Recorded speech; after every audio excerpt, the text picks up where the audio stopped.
Hello, hello, hello, Facebook. Hello. It is Dr. Brandy B, your triple board certified child and adolescent psychiatrist, best-selling author of the book Shine, and your ADHD expert. I am here with you, and I want you all to come on in. Come on in. We are talking about going back to school with ADHD. I know many of you all out there have children who have ADHD, and this is the place for you to be. This is the place for you to be. Come on in. I'm trying to get everything situated on Facebook. We have one person watching with us, and I know it says Ask the Psychiatrist. I should have given this thing a different title because it is actually back to school with ADHD. That is what we're doing today. Back to school with ADHD. Come on in, bring a friend, tag somebody you know who has a child that's going back to school or they're going back to school themselves. Let's get in here and figure out what we need to do. Come on in. I am so happy that you're here. I'm having to change that title. I was going to ask the psychiatrist again today because the last one was so awesome. But I think that we need to talk about going back to school. So let's do it. Let's do it. Come on in. Anybody out there, let me know that you're here. Priscilla says, good afternoon. Hello to my sister Priscilla. Good afternoon to you. So glad that you're here. Go ahead and tag all of your friends, all of your people. Let them know that we are here. Let me try to tag some people over here. Sometimes Facebook doesn't let me do it, but I'm going to see what I can do. Oh, look at there. It did it. That is awesome. Let's see who else we can add. Anybody else out there? Come on, tag some people. Let everybody come on in the room. We have 6 people here. Who else is here with us? Who else is here with us? Let's see if Chantrice is able to come on this afternoon. She might want to listen. That's my cousin. She always listens. All right. Anybody else come on in? Hello. Miss Duma says, hello, Dr. Brandy B. Hello. So happy to see you all. We're going to wait for 4 more people to come on in. Just have 4 more people come on in, and then we will get started. We will get started. I'm so excited to be here with you all today. Y'all are always so wonderful. And let me just see. Let's see if we can get Miss Irma. There we go. Hello, Miss Pamela. Thank you for joining. Let's see who else we can tag. Everybody tag somebody. Tell them to come on over here. We are over here and we are getting ready to go back to school with ADHD. All right, let's see. Miss Irma, I can't tag you for some reason. Oh, right. All right. Okay. Well, we'll go ahead and get started. I'm Dr. Brandy B, triple board certified child and adolescent psychiatrist, ADHD expert, speaker, coach, mommy coach, of course, and best-selling author of the book Shine, Understanding ADHD So Your Child Can Be a Star. Today, we want to talk about focus on back to school with ADHD. And I want to give you all some tips about going back to school because we are among that time. My kids went to school this week, starting Monday. Several other schools systems in my area will be going back starting next week. And then I think I've heard of people starting as late as the 19th. So, which is a Thursday, I think 2 Thursdays from now. So definitely school is here. People are going in person. I've not heard of anybody who's not going in person. And there is the big debate about whether or not the children will wear masks. So again, you know, I want to always encourage you to be smart, take your health wisely, take your children's health wisely, because of course, unless they're 12, they cannot be vaccinated. So it is very important that we do what we can as parents to keep them safe. Auntie Rosa says she is here. Hello, Auntie Rosa. We pray you are doing well. She says, hello, sweet niece. Awesome, awesome, awesome. All right, let's go ahead and get started. You all know I love acronyms, so we're going to use focus for today. The F is for first meet the teachers. Now, you all know I'm very big on working with teachers. Before I discovered medicine, I wanted to be a teacher myself. All right, we've got to work with the teachers. We've got to believe the teachers. Yes, there are some teachers who are bullies, just like there are children and parents who are bullies. But by and large, teachers want your children to be successful. So the first thing that we need to do is to meet the teacher. And when I say that, I mean introduce yourself. Like me, for example, I said, hey, this child right here is different from the child you had last year. He may do X, Y, and Z, but he's a very sweet kid. Go ahead. You know how your kids are. Let the teacher know I am here if you need me. I want to have a relationship with you because I want my child to do well. And to be honest, our children are with their teachers more hours of the day of time that they are actually awake than they are with us. If you think about it, they're with them from 7:30 till 3:30 in the afternoon. So we really want to make sure that we have a relationship with them. Whether it's good, bad, or indifferent, we do know that teachers can respond to our children based on the relationship they have with the parent.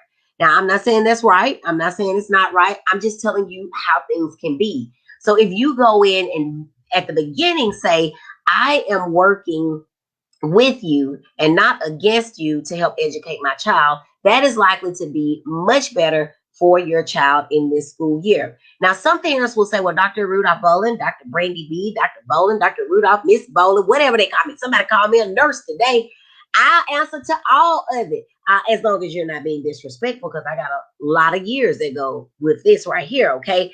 But they say, well, Dr. Brandy B, should I tell the teacher? That is completely up to you as to whether or not you think it best to tell the teacher if your child has ADHD. Completely up to you. Some parents say, look, it's going to be obvious, and I want them to know straight up. Some parents may say, well, my child's ADHD is well controlled as long as they take their medicine. And so as long as they're not complaining, I'm not telling. Don't ask, don't tell. Sounds good to me too. And then some parents will say, I'm not really sure that my child has it. I'm going to see what this teacher says. Last year's teacher just didn't like my child and was picking on them.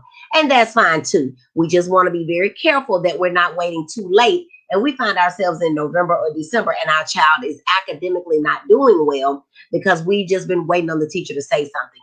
Remember, the teacher may not say something and it may not be anything, that teacher just didn't tell me. Well, it may be that your child is not moving, and so they just absolutely missed that your child is daydreaming and looking off.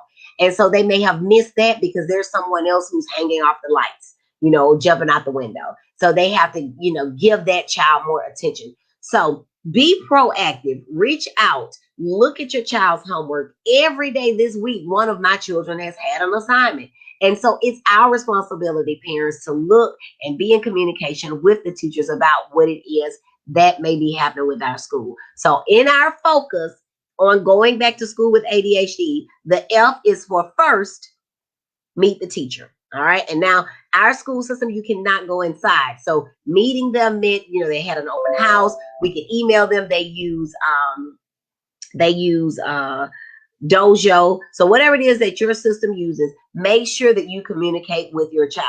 Check that thing regularly and respond. I always respond with thank you with an exclamation point because how you all see me here is how I behave in my real life all the time. If anybody knows me, this is me all the time. And if you catch me outside of this, somebody has messed up because I wake up like this, as someone famous once said. Priscilla is serving as my scribe. Thank you so much. She says, first, meet the teachers. The O is for be open with yourself. Be open and honest. Open and honest. Let me put that in here. Open and honest with yourself. You know how your child is. You know that. Many of you have now spent the summers with them, but even before that, you spent you spent half the school year with them, trying to educate them and run back to your own computer. Or if you were like me, you paid somebody to come and be with them, but you could still hear what was going on in the other room. You got to be open and honest with yourself about what it is that is going on with your child. Whether your child has ADHD, whether your child is autistic, whether your child has a reading disorder, a math disorder, some other learning disorder, you got to be open and honest with yourself because that is the way that we can get them the help that they need. You've got to be open and honest with yourself. And it starts right away, day one, saying something might be wrong.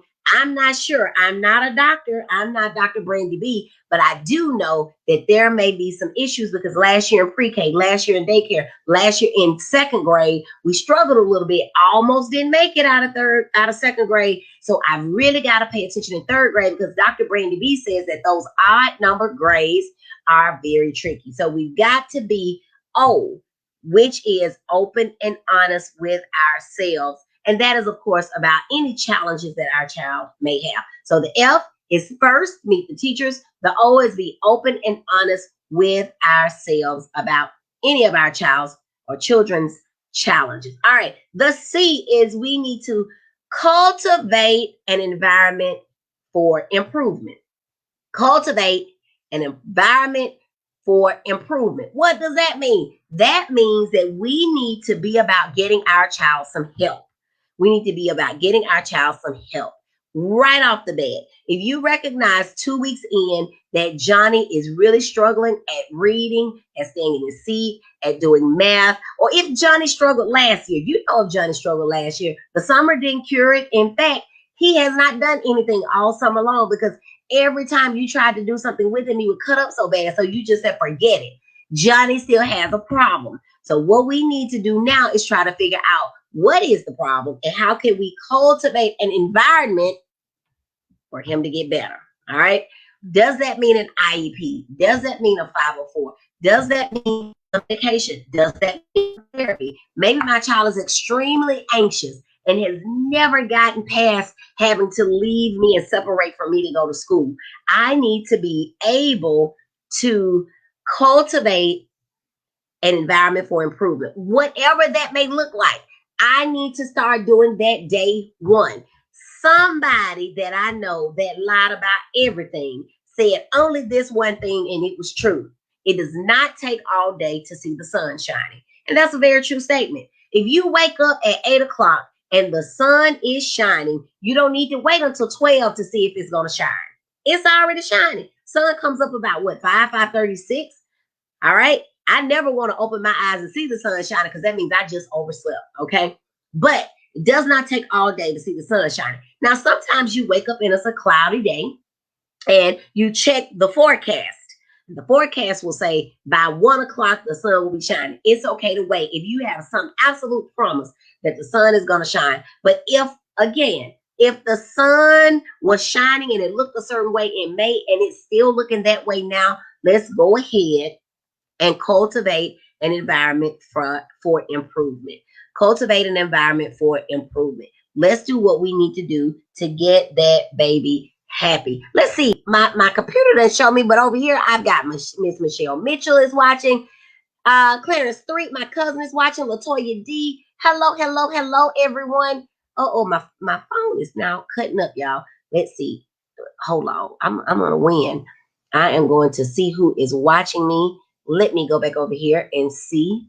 Now this thing is just acting up. It won't win. Not today. Not today. Only sunshine my way. Let's see who else we got. Oh, well, it all went away. Okay. All right. So that we've got it. We've got the F. It's for focus. I'm going to write it in for you, Priscilla. Cultivate an environment for improvement in your child's learning. There we go. And behaviors. Perfect. All right. So we got that. All right. The next thing that we want to do is be unapologetic in advocating for our children. Be unapologetic. Y'all know everybody's saying that now. Apologetic in advocating for our children. What does that mean?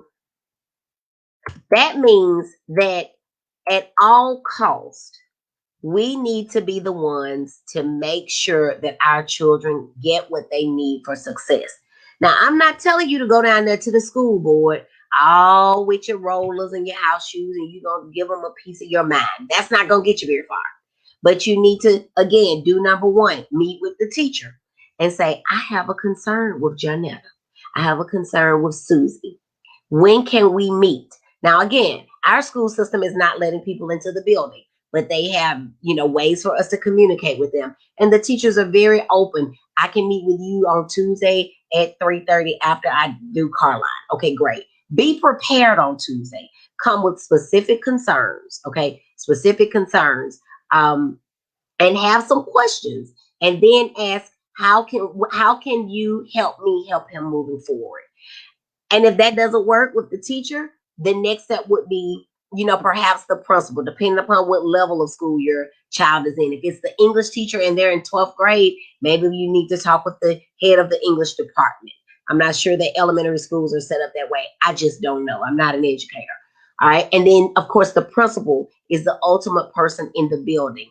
And then beyond that, you can go to your superintendent. Some people stop at the superintendent, but there is a state superintendent and state board as well, or a state representative for your area. Just like there is a district representative for your area. So go through the chain of commands. It is not necessary to go run into the principal for everything, because he or she is very busy. Talk with your child's teacher. And remember, when you approach someone with honey and with sweetness, that's probably what you're going to get back in return. When you approach them otherwise, that might be what you're going to get in return, because here's the deal. Everybody is like Erykah Badu, and they are sensitive about their stuff. So if you approach them in a way that puts them on the defense, like you're attacking them, you may get a closed door. And that is not what you're wanting to do when you're trying to be unapologetic in advocating for your child. Miss Michelle Mitchell says ADAP, absolutely. Alabama Disabilities Advocacy Program. Alabama Disabilities Advocacy Program. Every state has a version of ADAP. All right, that's just for Alabama, as the first A implies. But everybody, every state has an office that is responsible for helping parents navigate special education. Every state has one. Find out what your state's is, because these are the people that, if you've gone through all those chains of commands, like I just mentioned, and cannot get an answer, right? They are the people that will help you. And you need to be very diligent. Some people will say, well, Dr. Brandy B, Dr. Rudolph Bolin, Dr. Bolin, Dr. Rudolph, Miss Bolin, Nurse Bolin, none of those people can leave the four walls that I work in all day and come down to your 504 or IEP meeting. I can't do that, because I have a ton of patients that I see, and there's just not enough time in the day for me to do that as a doctor. But there are people, there are organizations in place, starting with the teacher, that should be able to help you get with that. Auntie, look, my cousin LaShawn says, good afternoon. And I say good afternoon to you, darling cousin LaShawn. Thank you so much for always coming over and stopping by. Does that make sense? We've got Dejanay watching. Who else is over here watching? I thought I saw somebody else. Oh, Miss Kristen Allen, thank you. Miss Dumas, thank you, thank you, thank you, thank you. All right. Thank you all so much for joining us and watching. We're talking about focusing on going back to school with a child who has ADHD. The F is for first meet the teacher. Super important. The O is for being open with yourself about any challenges and or disabilities that your children may have. The C is for cultivating an environment that would lead to your child having improvement, whether that be therapy, whether that be medication, whether that be a 504, an IEP, some other special education. And again, remember, we should not be afraid of special education. These things are in place to help us, because here's the deal. When Johnny and Susie get to be 18 and in the 12th grade, and we did not advocate for them on the kindergarten, first and third grade level, now we have children who cannot pass the state mandated tests that are necessary to graduate. And we want to blame everybody but ourselves. We knew in third grade, Johnny and Susie had a problem. But when the teachers approached us with special education, we got mad. We got offended. We were very upset. Now, Johnny and Susie, the best that they can give them is a certificate of attendance. And then Johnny and Susie want to go on and further themselves in life. And I am most ecstatic for them and I want them to. But they have some other hurdles that they're going to have to get over if they can't pass that test. So let us make sure that we are not shortchanging our children very early on by getting them the help that they need, which leads into the next thing, the U, which is to be unapologetic in advocating for our children, whatever you know that means. And don't just stop with getting the IEP, parents. It is your responsibility to follow up and see that the school is doing what they have written in the IEP.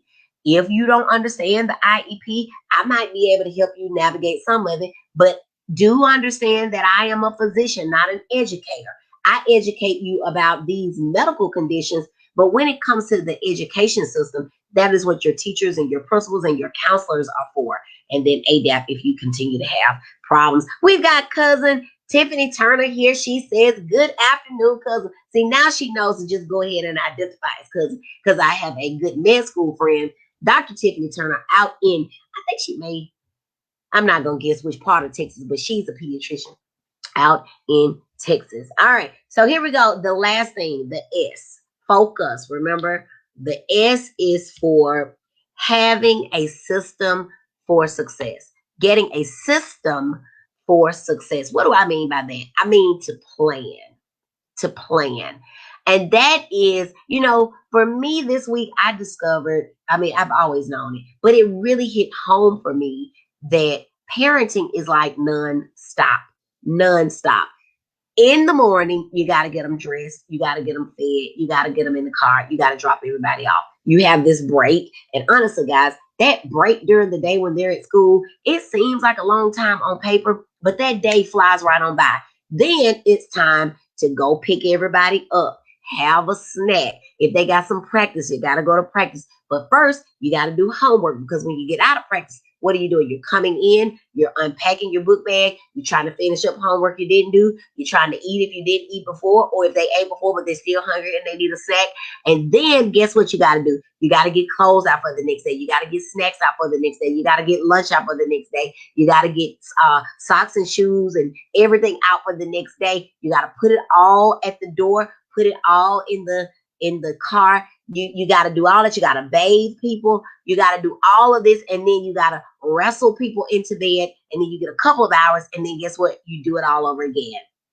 If, though, you have a system, that is going to be much more likely to lead to the child's success and a decrease in your stress. I like that, y'all. An increase in the child's success and a decrease in paternal stress. All right. Did y'all get that? A system for success. All right. This system, this can lead to an increase in the child's success and a decrease in parental stress. I like that, y'all. I misspelled something, but let me see. Let me fix it. All right. Because y'all know, for the people that have kids, whether you birth them, you keep them for a couple hours a day, you grandparents, whatever, raising kids can be very stressful. Parenting is stressful. It is definitely not a spectator sport. Oh, I forget you got to clean the kitchen and sweep. No matter if you cook or not, the kitchen is always dirty. Why are there so many sinks? Does anybody know why there are so many dishes in the sink? Even if you eat out, it's dishes in the sink. Even if you use styrofoam stuff, it's dishes in the sink. Stuff is always in the sink. Why? I don't know, but it is. But anywho, you got to do that. Somebody says, Miss Lolita Hampton says, what do you recommend to help your unfocused child focus in the morning to prepare for school? That is the toughest part of the day for us. Oh my goodness. Mornings are extremely difficult. Mornings are extremely difficult for the child with ADHD. Let me tell you why. Because they wake up. If they have medicines, right, except for one that you can take at night, one stimulant you can take at night, and then there are a couple of other non-stimulants you can take at night and hope they work the next morning, and they're pretty good at that. But mornings are just like the wild, wild west. And if you think about it, if it's like my house, you got 3 adults. I'm sorry, it ain't but 2 adults. I'm sorry. You got 2 adults, you got 3 kids, and then you got a niece that gets dropped off. All of that's going on in the morning. Somebody didn't want to get out of bed because they didn't want to go to bed the night before. Somebody's crying. Somebody wants milk. Somebody don't want to brush their teeth. It is nonstop chaos. And if you think about it, all these instructions are being thrown at them. Get up, brush your teeth, put on your socks, put on your underwear. Did you wash your face? Did you take a shower? You in the shower for 20 minutes? You're not even wet. Put some soap on. Come back over here. Wash your face. Little girl, here's your bottle. Uh-oh, you had a bowel move. Oh, Lord, got to clean you up. All of this is going on. Then, it's like, I got to shower myself. A lot of instructions. The best thing you can do, Miss Lolita Hampton, like I just gave in my example, do as much as you can at night. And the other mistake that parents make is we do not give our children enough time to get ready. We do not give our children enough time to get ready. So we think that just because we can jump up and throw some stuff together, throw it in the dryer to iron out the wrinkles real quick, put it on and go out the house in 15 minutes if necessary, that is not fair to our children, especially those that have ADHD. If you know that your child moves in slow motion like a snail and it takes them at their fastest 30 minutes to get ready, do not wake them up in 15 minutes. And what's that going to do? Increase your stress and lead to a decrease in their success. Now, everybody is late. They're going to leave their book bag. We don't want to do that. As much stuff as you can do at night. Miss Lolita Hampton, I am even a fan of putting the toothpaste on the toothbrush if you feel like it won't dry up and get hard as a rock. I don't know that it would happen that way. But what I'm saying is have everything lined out. At my house, one boy has a color, the other boy has a color, the girl has a color of toothbrushes and their rooms. Everything about them is that color. Now, does that mean that the boy who is blue always gets the blue stuff? No. Now we got to fight because the purple boy got the blue boy stuff, and it's a whole big ordeal. I had to separate them this morning, mess around and sit them in the bathroom together. That was a problem. Why did I do that? We have more than one bathroom. Wasn't thinking. But get as much stuff as you can out and organized and in place at night. If you know that your children can never make up their mind and they want to be the one to choose their own clothes, lay out 2 outfits, maybe 3, but never more. And tell them, maybe even involve them the night before, we're going to wear one of these 3 in the morning. And if you just like deciding in the morning, that's fine. You can choose in the morning. I saw something online. It's like a 1, 2, 3, 4, 5 sort of shelving thing that hangs over the bar. You can fix the clothes for the week. Shoes, socks, if it's a girl, earrings, necklace, everything. It's all there. So when you wake up in the morning, all you got to do is get your shower if you didn't do that the night before, your bath, brush your teeth, wash your face, put those clothes on, get some lotion. Let's be out the door. But I think the first thing we need to do is give everybody enough time. Give everybody enough time. Remember, ADHD is unpredictably unpredictable. All right, which means that it's inconsistently inconsistent. So you may not get the same thing twice, but you don't want to be thrown off by that. Have that book bag at the door. If you always travel in the same car, go ahead and put the book bag in the car. For me, my children have to wear masks. Everybody has a mask in their book bag in that front pocket at night. The snack is in the bag at night. Mornings are too chaotic. So you can imagine that if you're trying to preparing a lunch in, that's just going to be problematic. So do as much stuff as you can at night to make the mornings better. If the mornings still are not better and you've done everything you know to do from a behavioral and organizational standpoint, there are some things that can be done with medication, but I guarantee you, if you just do the organizational stuff, that's going to make it better. Miss Lish Wills, my good friend and educator, classmate, she is laughing because she knows that it is true. Miss Olita says, you're right. He needs more time and nightly preparation. You got to do that preparation. And here's the deal, parents. The things that I recommend for children with ADHD or any other challenges are the same things that are good for you, mom and dad, because y'all act like y'all got it together, but you don't. And it's good for every child in the house. That way we aren't setting one child apart and acting like that child needs something special. Everybody in the house can use these same set of organization skills and this preparation. Miss Marsha Fine says, love this. And it is a word, girl. And I am so glad that you are finding some joy in it. Let's see over here. Am I missing anyone right now? I think Miss Jessica Batista is watching. Thank you so very much. Thank you so very much. All right, so in review, we are going to focus on today going back to school with ADHD. School is already started for some. It is not too late to get these things that I'm talking about into place. Most people have been in school only 1 or 2 weeks. This is still a good time to discover these habits and to put them into action. And let me tell you, kids like order, kids like consistency. They like knowing that somebody's going to pick them up at the same time every day. Somebody is going to have their lunch already prepared. One of my sons this week didn't eat his lunch because I guess he forgot he had eaten the pretzels from the day before. But he looked in the bag and saw pretzels, water, and a Capri Sun, and he said he didn't eat his snack because it was old. I didn't even bother to say, baby, you ate yesterday's snack, so how is today's from yesterday? I just simply said, baby, mama is going to put you a new snack in every night.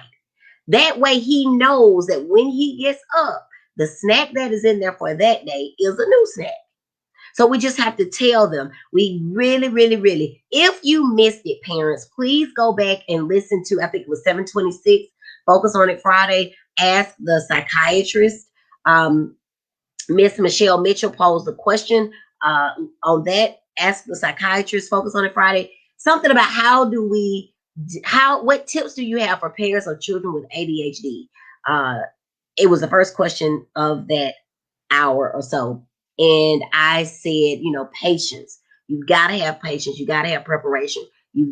I'm a big fan of parenting the child that you got, not the one you thought you were going to get, you pray for, you hope for. If that's not the child you got, we cannot spend the rest of your life and that child's life sulking over it. We've got to move forward. We've got to move forward parenting that child. We've got to make sure we're not comparing our children, right? Because I have 3, and I can guarantee you that each 3 of them are alike in some ways, but they are definitely individuals. And I have to make sure that I parent them in an individual way because what one can handle, the other can't. All right. Focus on going back to school with ADHD. First, meet the teachers. Our teachers want our babies to do well. You've got to trust that until they tell you otherwise. Okay. My husband accuses me all the time of being too trusting, but you got to trust that your teacher really has your child's best interest at heart. And you need to communicate with them day 1, not day 31, when they send you a letter saying, Johnny has sent no homework back. Okay. Check that folder. That's your responsibility to check that folder. I get the book bag out every night because not one night this week have my kids said there's anything in there for me. But I know that it is because I've looked. Okay. So meet with the teachers, open and honest with yourself about what's going on. And if it's the first time that you're hearing of it, that doesn't mean the people last year missed it. It just means that this is the first time it's presenting itself. Let's move forward with that. Cultivate an environment for improvement. Be unapologetic in advocating for your child and have a system for success. That's in studying and everything else. A couple of weeks back, maybe a couple of months back, I talked about how to study the things that you want to have for your child to do their homework, their own little spot, their peace and quiet, gathering all the materials they need ahead of time. You want to go back and check that. If you are new to Focus on It Friday and Dr. Brandy B, welcome. We're so glad you're here. There is now a year's worth of these similar videos that I do want you to go back and take some time to check out. The content is absolutely amazing, and it is all right here for you for free. Now, when we talk about for free, y'all know I got something for sale. I am the best-selling author of the best-selling book, Shine, Understanding ADHD so that your child can be a star. And I go into, in the book, all of the things that are necessary for an IEP, when your child might meet criteria 4 or 5 or 4. I even go through, how does your child get an ADHD diagnosis? Who can you take them to? And I'll just go ahead and tell you that your pediatrician is going to be first line. While everybody's getting these back to school shots, 11-year-old shots, whatever it is that your child is getting, this is the time to mention that to your child's pediatrician. They are your first line. Getting in with someone like me may take several months, 3 to 6 months to be exact. So you want to mention it to your child's pediatrician as a first line. The book is available at www.shineadhdbook.com. Pt.2.shop. All right. I am going to be working on orders this weekend. So if you have ordered, I saw an order come in as late as a couple of hours ago. Thank you to that person. I don't see that person watching, but she normally does. But yeah, so I'm autographing books and mailing them out this weekend. I would love to ship one to you. Just go over to shineadhdbook.shop and get your copy of the book. Any other questions before we end the call for today? This has been very fun. Hopefully it was helpful. Thank you to all of you who asked questions. Hopefully I answered them in a way that was meaningful and helpful to you. All right. If you have signed up for my 7-day challenge, I've not forgotten about y'all. I'm so sorry. Remember, I'm a mom of 3 and I am trying to do my darndest. I saw a record number of patients Wednesday in the morning. It's just been a busy week because guess what happens, parents? Nobody wants to come to see me all summer long. And then right before school starts, everybody starts to bombard me and get mad because I'm just a human. I think they forget, but I can't forget that. All right. So if there is nothing else, we're going to get out of here. I hope that you all have a very safe weekend as your children return to school. Please, y'all, please, please, please, if you are eligible for a COVID vaccine, please get one. I chose to get one despite whatever people were saying. Some people are saying they know people who had got the vaccine and died. Y'all, if you are infected with COVID at the time of getting the vaccine, you might die still. The vaccine hadn't had a chance to work. And the vaccine takes some time before you can show a positive. So just because you got a test and then you went and got the vaccine doesn't mean that you don't have COVID. It means that it may not have shown up on your test. Please get vaccinated, y'all. I chose to get vaccinated because I feel that nobody can raise my children the way that I can. And also, nobody can see my patients the way that I can. And so I want to be here for first my family and then for my family at work, my babies, the professional babies, all right? The ones that I didn't birth, but that I take care of on a regular basis. I chose to be able to do that so that my brain won't be cloudy and I won't be forgetful. I'm forgetful enough, heck, without COVID brain. So I don't want that for me. And I encourage you, if you can, please get the vaccination. People are still dying, but guess what? By and large, there are people who are not vaccinated. The record is, the numbers are reflecting that we are not where we were this time last year as far as deaths because of the vaccination. All right. This time last year, many more people were dying. So please get vaccinated. It is important that you do. I really don't even want to be around you if you're not vaccinated. That is as simple as it is. And then make sure that you're wearing your mask. Don't let your school system dictate what's best for your children in school. Do what you know is best for them because kids are getting sick with this Delta variant. All right. I will see you all next week. Same time, same place. I am Dr. Brandy B, triple board certified pediatrician, adult psychiatrist, as well as child and adolescent psychiatrist. And through my Facebook live streams, my upcoming 7-day challenge, which you can join at by emailing me at at drbrandyb at gmail.com. No, wait a minute, y'all. Dr. Brandy at drbrandyb.com. That's it. Dr. Brandy at drbrandyb.com. So I hope to see you all next week. I love giving you all information, helping you all shine, helping your children shine. And I want to see you all next week. So please take care of yourselves. I will see you all on the other side of the week. Love you too, Auntie Rosalind. Love all of you all. You take care. See you next time. Bye.